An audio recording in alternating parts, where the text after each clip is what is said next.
Shut down నెల రోజులైతే అయిపోయింది. సో, చాలా ప్రాబ్లమ్స్ ఉన్నాయి. ప్రెజెంట్ మేజర్ ప్రాబ్లమ్ వచ్చేసి ఎయిర్ ట్రాఫిక్ కంట్రోల్ సిస్టమ్స్ వాళ్ళు ఇంకా మేము పని చేయటం మానేస్తాము. వాళ్ళకి అన్‌పెయిడ్ జాబ్ ఎన్ని రోజులు చేయాలి? మేము చేయలేము అని చెప్పేసి 3,500 మంది ఏటీసీ స్టాఫ్ మానేశారట.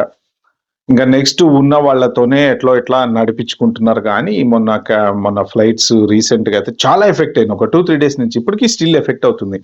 కొన్ని ఫ్లైట్స్ అయితే మొన్న ఒక రోజు 2 డేస్ బ్యాక్ అయితే అసలు కంప్లీట్ కాలిఫోర్నియాకి ఫ్లైట్స్ ఆపేసారనమాట. సో, అలాగా ఫ్లైట్స్ ఎఫెక్ట్ అవుతున్నాయి. ఇటు పక్క చూసుకుంటే ఇమ్మిగ్రేషన్ ఎఫెక్ట్ అవుతుంది. తర్వాత ఏమేమైతే బిల్స్‌లోంచి ఎళ్ళేటువంటివి ఉంటాయి గదా! కొంతమందికి అంటే జీతం తక్కువ ఉన్న వాళ్ళకి ఇచ్చేటువంటివి ఫండ్స్ ఉంటాయి గదా! అవి ఎఫెక్ట్ అవుతాయి. చాలా ఎఫెక్ట్ అవుతున్నాయన్నమాట.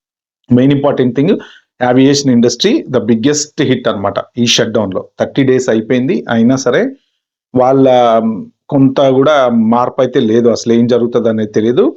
యాక్చువల్‌గా ఈ షట్ డౌన్‌కి రీజన్ ఏంటంటే, మెయిన్ వీళ్ళు ఏదైతే బిల్లు ఖర్చు పెట్టాల్సింది ఉందో, ఫెడరల్ బడ్జెట్ ఉందో, ఆ బడ్జెటు ఇక 2 పార్టీల వాళ్ళిద్దరికీ సందనేది కుదరట్లేదు.